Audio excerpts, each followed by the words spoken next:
Hello বন্ধুরা, তোমরা সবাই কেমন আছো? আশা করি ভালো আছো। আমিও ভীষণ ভালো আছি। দিনটা ছিল অক্ষয় তৃতীয়ার দিন। আমাকে দেখে মনে হচ্ছে তো কোনো পুজো বাড়িতে যাচ্ছি। হ্যাঁ, আজ আমাদের গৃহপ্রবেশ। সেই জন্য সকাল সকাল ঘুম থেকে উঠে কাজকর্ম সব সেরে নিয়েছি। মা বলতো অক্ষয় তৃতীয়ার দিন যা কিছু করা হয় সেগুলো নাকি সব অক্ষয় থাকে। তো সেই জন্য আমরা মন শুভ করেছি যে অক্ষয় তৃতীয়ার দিন আমাদের নতুন বাড়িতে গৃহপ্রবেশ করব। তো যাই হোক, তো আমি রেডি হয়ে গেছি, গাড়ির জন্য অপেক্ষা করছিলাম। আমাদের হাতি গাড়িটা চলে এসছে, তো আমরা সবাই মিলে ওই গাড়িতে উঠে পড়েছি। বেশ খানিকটা যাওয়ার পরে ঝমঝমিয়ে এত জোরে বৃষ্টি এসছে আর নামতে পারলাম না, পুরো গা ভিজে গেল। তো তারপরে ওই বাড়িতে পৌঁছে গেলাম। 1-1.5 ঘন্টা পর ঠাকুরমশাইও কোনো রাস্তার দোকানে দাঁড়িয়েছিল, বৃষ্টির জন্য আসতে পারেনি। 1.5 ঘন্টা পর ঠাকুরমশাইও ঢুকলো। ঢোকার পরে পুজো শুরু করে দিতে বলল। তো ওখানে যেহেতু নতুন বাড়ি, আর কোনো কাপড় চোপড় ওখানে ছিল না বা নিয়েও যায়নি, সুতরাং বৃষ্টির জল গা যে ভিজে গেছিলো সমস্তটা গায়ে শুকিয়ে নিয়েছি। শুধু আমি না, আমার ননদ টনদ মা সবাই মিলে একই করেছি আর কি। তো ঠাকুরমশাই আসার পর যা সমস্ত নিয়ম থাকে, ঠাকুরমশাই বলল কি যে গুরুজনদের অনুমতি নিয়ে তবেই পুজোয় বসতে হয়। গুরুজন বলতে আমার বাবা মা ছিল আর ননদরা ছিল, ওদের পায়ে প্রণাম করে পুজো অনুমতি নিয়ে তবেই পুজোয় বসেছি।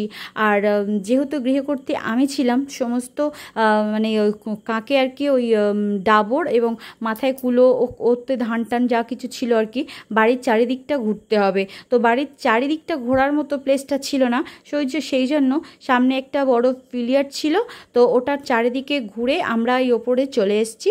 পুজোর যে সমস্ত নিয়ম কানুন থাকে আর কি, যেহেতু গৃহপ্রবেশ, সত্যনারায়ণ পূজা, নারায়ণ শিলা পূজা, তো সেখানে শিরুনি তো হবে। শিরুনি আমি তো কখনো করিনি, আমি পারি না, সেই জন্য আমার ননদের সাহায্যে এই শিরুনিটা করে নিলাম। দুজনে মিলে জোগাড় করে নিয়ে করেছি।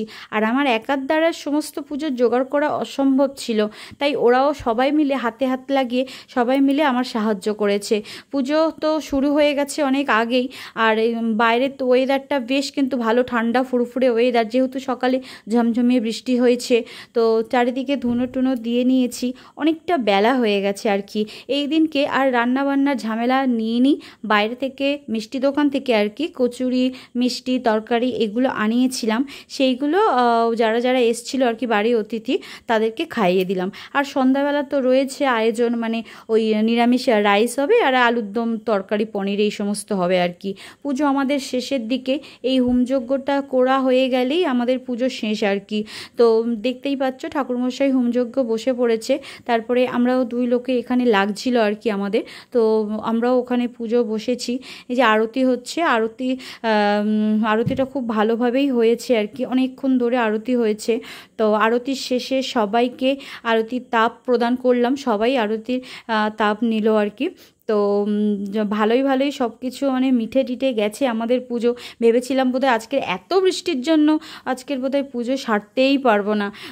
তো মোটামুটি অনেক ব্যাচ খাওয়া দাওয়া হয়ে গেছে, শেষে এই কজন ছিল, প্রায় সন্ধ্যা হবো মুখে এইরকম অবস্থা।